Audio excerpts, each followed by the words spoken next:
Hi, and welcome to day 1 of the 5-day sugar-free challenge.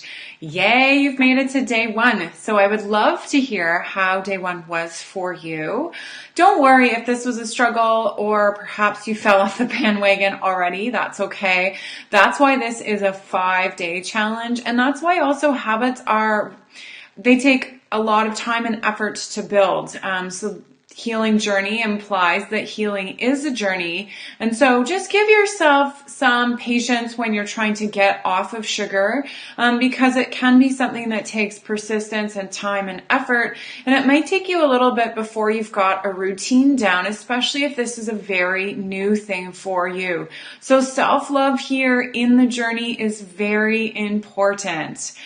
So on day 1, right away, we're going to jump into good ways to balance your blood sugar.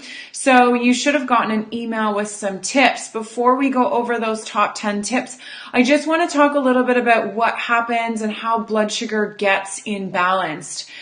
So basically the way it works is that insulin is a hormone produced by the pancreas. So you've probably heard of insulin. So when blood sugar levels are high, insulin signals the body cells to uptake glucose to be used for energy for later. Okay, so blood sugar high, insulin says to cells, hey, let's take up the sugar. Okay, and then when blood sugar levels drop too low, cortisol is released, which then raises the blood sugar levels up by signaling the release of glycogen stores from the liver and muscles. So you can see that the key organs here, pancreas, liver, and muscles. Okay, so that's how things should work or do work. But what tends to happen is that because our blood sugar levels aren't remaining steady across the day, you get this roller coaster effect. And that's because as a Western society, we're pretty obsessed with carbs and sugars. So oftentimes maybe your afternoon snack is a donut or cookies. Maybe your evening snack is chips. So you're eating something that's super carbohydrate loaded, super starchy. So what that's going to do, that's going to spike your blood sugar. Then you're going to release insulin. Insulin's going to request the cells to uptake the sugar, and then your blood sugar is going to drop. But instead of dropping kind of to the average, it's going to drop way too low because your body's trying to compensate for this large amount of sugars that you've just eaten. And so it'll go and take up all the sugars, and then you're not going to have any left, and it's going to drop too low, and that's when you're going to get jittery, and then cortisol is going to come into play, and then that's going to cause a blood sugar spike, and then you're going to kind of go up and down and up and down and up and down on the blood sugar roller coaster. So our aim in this challenge is to start to also rebalance your blood sugar. So instead, you kind of want it like this. And in order to get it like this, you really have to eat a steady diet where you're not just loading yourself full of sugars, because you're going to get that blood sugar to go on. And one of the things you're going to want to do is you're going to want to pair anything that's starch heavy with a protein or fat.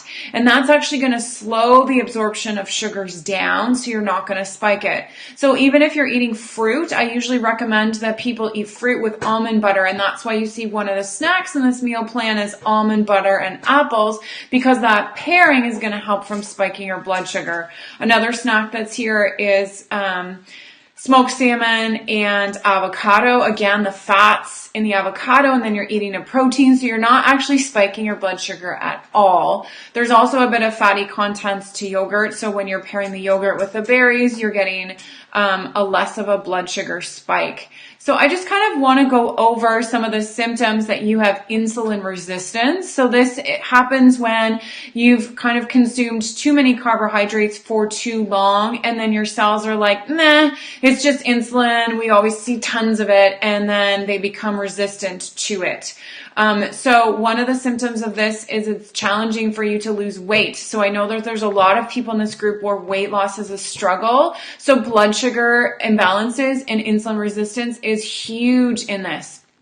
Another is your feeling of fatigue, particularly after meals. So I know if you have a high starch meal and you're just so tired, this happens after Christmas turkey dinner, Thanksgiving, good sign that you're insulin resistant, because usually those meals are super starchy. So lots of potatoes, lots of breads, lots of kind of sugary things like that.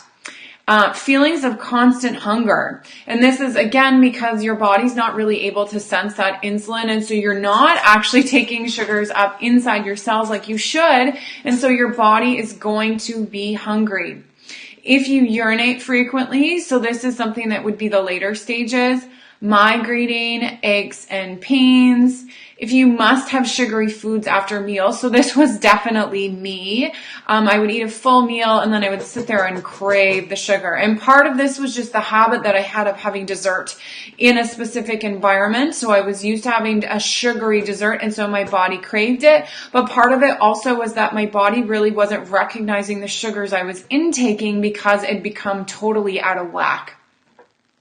So on the other end of the spectrum, we have hypoglycemia. So symptoms of hypoglycemia are cravings for sweets and foods after a meal. So the same, blurry vision, poor memory, you get the hangries. So I also struggled with the hangries. I would literally want to murder people before meals. I would fight with people before meals. And then as soon as I had the meal, I was like, I don't understand what I was so upset about. So if you have the hangries, chances are you have hypoglycemia. If you're feeling agitated, nervous, jittery, or shaky before meals, and if you have increased energy after eating, and eating relieves feelings of tiredness.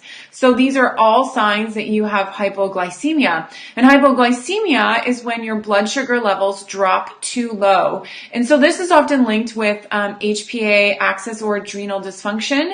And so this is when adrenals cannot produce enough cortisol. So for me, my cortisol actually was super low. I kind of burnt out my cortisol production. And so I had to actually start very carefully monitoring my blood sugar because my body couldn't produce enough cortisol to do that. And I monitored my blood sugar, not necessarily with a machine, but just by making sure that I had snacks in between. And so my blood sugar wasn't doing that yin yang that would really throw it out of balance. So this is where the tips for today come in really handy. So they are some of the things I've talked about. So making sure you eat breakfast. This is key. So we started you off with a breakfast that has a protein in it. So whether it's protein powder or an egg, that's great. So a lot of people are going to eat breakfast and the breakfast is just going to be full on carby starches. So you're starting that yin yang roller coaster. You're getting on the roller coaster first thing in the morning. Not eating breakfast, you're also getting on the roller coaster first thing in the morning. So you want to start out with a really healthy breakfast. Smoothies with a protein powder are great.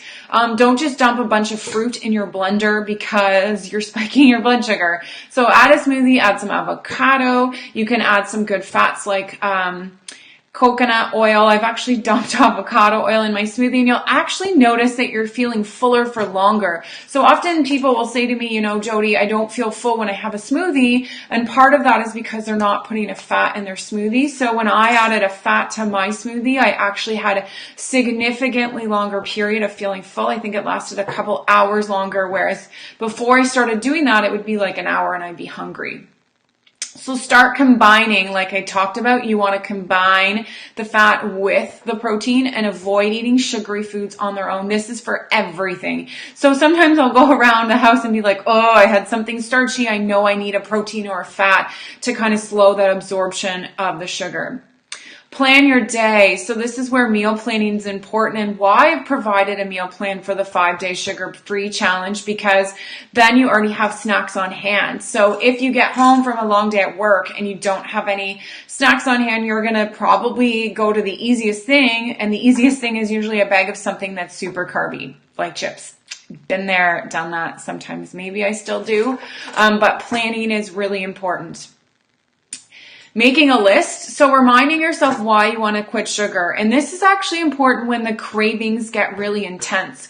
And it's important for anything. I mean, you're in the middle of running 5K and you're like, why the heck am I doing this? So that's when you actually need to have those strategies already in place. So I call it outsmarting yourself. So maybe you want to make a note in your journal. You want to write a list. Why are you doing this challenge? So when you get in these moments where you want to say, F it, you have this list of things that you can turn to that reminds you of why you want to do it. So motivation is key. You're not doing this challenge for me. You're doing this challenge for you, and you need to remind yourself why. So addressing underlying health issues.